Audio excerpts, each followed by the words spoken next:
Let's see. So far right now, they are prioritizing on the sprint. Again, everyone, make it up here for the grand final Mlbb women category. Give it up for Team Indonesia versus Cambodia. We're now officially jumping into game number 3, ladies and gentlemen, and Indonesia is currently leading by 2 points.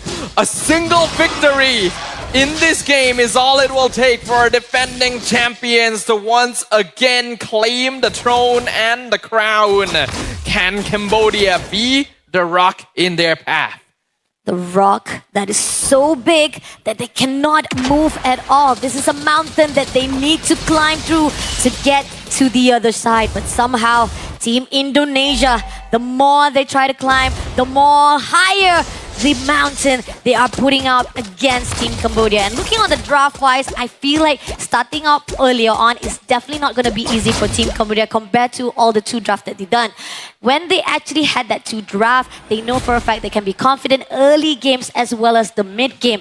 But Team Indonesia right now, with a really solid draft-wise, I don't think Cambodia can be pushing out too aggressive. Yeah, definitely not. Cambodia's timing is going to be around, once again, the first to second turtle duration, because that is where Farsa is going to unlock the feathered airstrike and start doing some good damage from behind.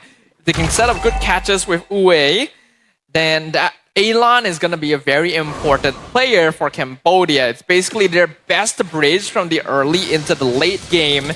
So they want to aim to snowball Farsa here if possible. Let's see if that's going to happen. Turtle has already been spawned. This is only the first one.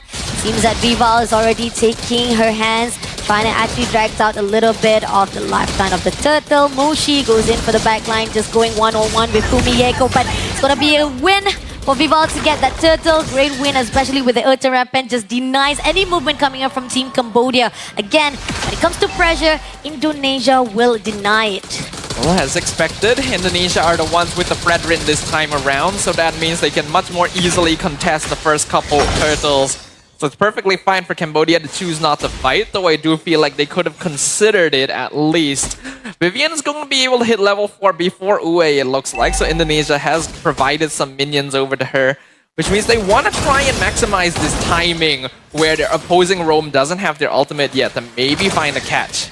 Let's see, Urta Rampage, mighty swing, but they will be able to move away. A lot of the tease and the poke comes in from the team of Indonesia, and Cambodia just trying to create some safe space so that they do not get caught off guard by the team of Indonesia.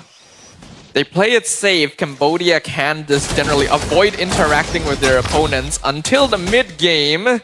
But that also allows Indonesia to get a lot of space on the map to farm. We can see just based on the way they're rotating, Cambodia is not really maximizing their farm efficiency. Moshi in particular is being pulled over to this side of the map very often. And that is giving away farm to Fumieko and now even Cine.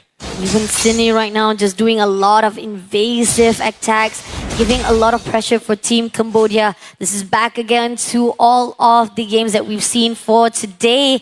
Team Cambodia, again, taking it a slower path, but yet it's not going to be easy if they don't actually try to test things out. Again, it gives so much space for Team Indonesia to just mess around. And this is why I was concerned about the Claude pickup. On paper, it's good that Cambodia is playing it slow because they want their gold laner to farm. But Indonesia has 2 marksmen that is perfectly happy to farm.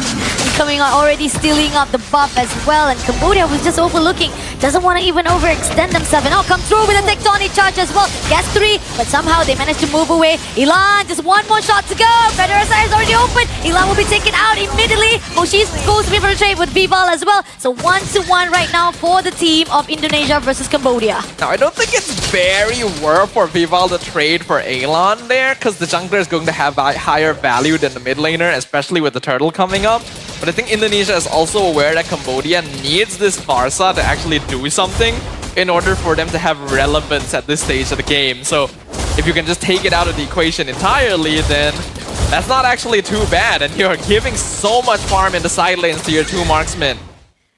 Not only that, great zoning comes in. All the gold plate has been sucked setup by the team of Indonesia. Soaking all of the resources is what giving Indonesia a very good leeway. Faidara side has been already open, giving a lot of pressure, but at the same time, Viva takes down the turtle. Now they're gonna go in for the counter-attack. Treasure Pulse comes through, able to take down Tigami Mountain Shelter as well, but somehow Team Cambodia somehow had to move away. Hooray! Will be tossed out. Dragged by Sini, getting 2 players down in the hands of Indonesia. This is already a disaster for Team Cambodia. I'm gonna say it right now. 3.5k goal lead, 5 minutes. Explodes in the mid lane. Tier 1 mid gone in 5 minutes.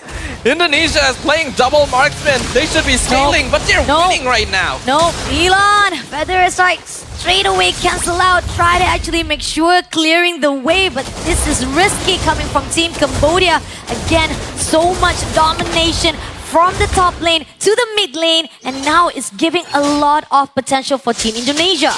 There has already been a mistake in approach here from Team Cambodia, choosing to take the game slowly when they're actually the ones that need to be upping the tempo.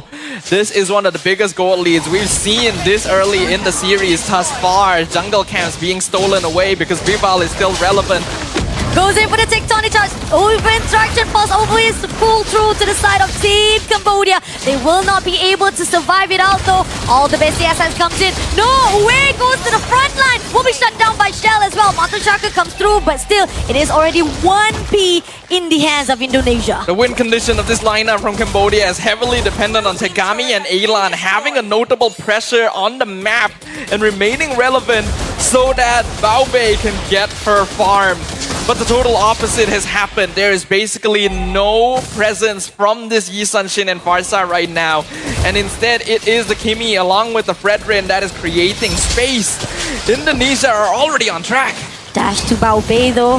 Baobei having a problem, but Sini does manage to be taken out by Moshi. That could be a little bit of small wins comes in for the team of Cambodia. Fumieko, too much of the overextension, but they won't actually have the opportunity to actually punish her. So still, the team of Indonesia, they are still good to go. Small win is still going to be a win though for the side of Team Cambodia. They were able to punish Sini there.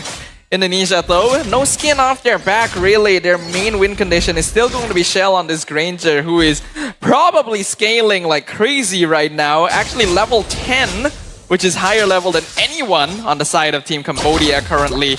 They are being forced to play super closely together because of the fear that has been put in their hearts from the previous 2 series. But if they're playing it too safe, then they're also taking it too slowly. And Indonesia has shown time and time again that they thrive in these sort of situations. The fact that Lord straight away spawned it out right here, Team Indonesia is definitely going to actually go for the dance itself. Cambodia somehow having a little bit of slow rotation, looking for a way for them to step things up. Can they actually go for the setup? Transient Pulse comes through, does catch out just a little bit, but they will be able to get away from all the setup that was done by Team Indonesia. And somehow, Team Indonesia doesn't commit to it. They just want to make sure that Cambodia shows themselves first for the location-wise. And even from the backline, we do see Fumieko has already been spotted out. So Cambodia, good discipline, great composure, making sure that Indonesia doesn't go too further on. I think that is good. Cambodia, they can try to contest this, but you could also argue that they don't actually need to. If they are gonna be able to sacrifice farm on everyone else and just funnel all of it into Baobei, there is still actually a chance when once this Claude hits around the 3rd or 4th item mark, which is probably going to happen around 16 minutes. But there is already a nearly 2,000 gold difference just between the marksmen alone. No, Uwe try to pick things out. Had to move away with the AOG instead. Even Fumieko is roaming around with the Ionic Disc to make sure that Cambodia just backs away. This could be a good lot to be taken by Team Indonesia, but then they don't really overextend as well. They just want to mess around with Cambodia. This is where the fine line how Team Indonesia, they are so disciplined. They don't actually underestimate their players, their opponent, and they are so well known to have a really good response getting that Lord for the first time. Yeah, they were dancing that Lord because they didn't actually know where Tegami was on the map. But after enough time had passed, they could quite safely say that he was probably farming elsewhere. And that is exactly what was happening. Tegami was actually stealing the bottom half of the jungle from Team Indonesia So I will give props for that. I think that is the right call to be making in this situation. This is the first Lord of the game. Shouldn't be too difficult to handle, though Cambodia will probably have to sacrifice their mid-tier 2 for it. Let's see, so far right now, it is still just the first Lord going in for the zoning right now. Fumieko. It seems that they spotted out Cambodia. Federer has already been open. Managed to take down Shell first of all. Tegami comes in, but unfortunately will be traded out by Cine. Now moving along, they will be able to do a little bit of enforcement at the moment right now with the Lord also crashing on, giving a lot of pressure. But still, Team Cambodia managed to survive without Moshi as the frontliner, giving a lot of support, all the sustainability, making sure that no one goes down without a fight. That was actually very well done by Cambodia. Tegami waiting for the ambush, actually finding the kill on Shell is very valuable to them right now to stop this Granger from continuing scaling too much. It's unfortunate that Shell doesn't really have a shutdown for Tegami to claim, but it is still pretty good damage being done to keep Cambodia in this. Unfortunately, they have lost all of their external towers and even 2 of their holy defenses, so any subsequent defense is going to become a little bit more difficult. But if they can delay the game another 5 minutes or so, then Mlbb will actually become kind of a threat, and Indonesia will have to tread lightly. Will Indonesia allow that? 32k damage is already in the hands of Shell.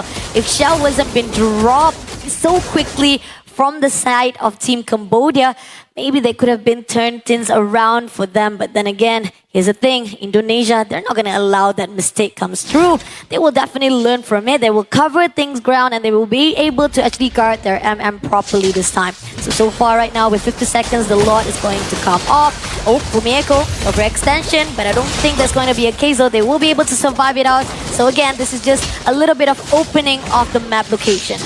This is a bit of a unique situation. Oh, Shell steals the orange buff as well. A little bit of insult to injury. But it is a unique situation where Team Indonesia has already defeated this composition that they were using once before. That means that they have a good idea of the inner workings of its weaknesses. But Cambodia also knows that because they were subject to it themselves. And looking on the side, Utter Weapon already been put up, but they're not going to actually follow up that. This is pretty much just to scatter things around for Team Cambodia. 7 more seconds to go. It's going to be the Lord for the second one, but Mountain Shocker comes in before takes down Tegami as well. Come through right now as they had to actually pull away. But their side has already been opened, but Moshi unfortunately will be shut down by Cine. Fumieko doing a lot of damage right in front of the line, pushing on to Team Cambodia. This is going to be the inhibitor turret that they want to actually pull on. Doesn't even need the Lord so far, but at least Cambodia has already been back up. Then they actually be able to get that Lord if they want to push through. That was a big blunder for Tegami. She could have actually gone home. She could have ignored them entirely because I don't think Indonesia were actually trying to jump her. But she saw the Granger and thought, I have to go for this right now or I might be in trouble. That was not really the case. It was desperation. And was not able to land the Mountain Shocker. So Indonesia got a free kill on the Yisun Shin. That gives them another free Lord. And this is now a very dangerous one. It's a very similar situation to game number 2, where this is a Lord that can be used to make the base of Cambodia empty. But compared to before, Indonesia is not beholden to ending the game with it. Even if they're not able to take the victory with this objective, they have more than enough scaling to keep the game going. Let's see if Cambodia can set things up for defense though. So far right now, they have done a really good reaction, great response-wise, but somehow it's not going to be enough though if they actually give that opportunity for Team Indonesia to go to the back line. And this is what we've seen so far. So much damage that was burst out by Vival as well as Shell. It gives so much of the opportunity for them to shut down Cambodia. Now pushing on for the bottom lane as well, just making sure all the minion waves just come through. But here on out, they're going in for a fight. Seems that Tegami in a little bit of danger. Managed to scare away by Fumieko. Managed to actually shut it down with Vivian. Shuts it down. Tegami. Badarsa has already opened. Tried to scare away, but it's not going to be enough damage though. Elan had to pull away. Mushi surviving it out. All the bravest fight, but unfortunately always going to be the end for her as Fumieko takes it down. Mlbb also managed to shut down by the double kill coming in for Shell side. Crystal is on the loose right now.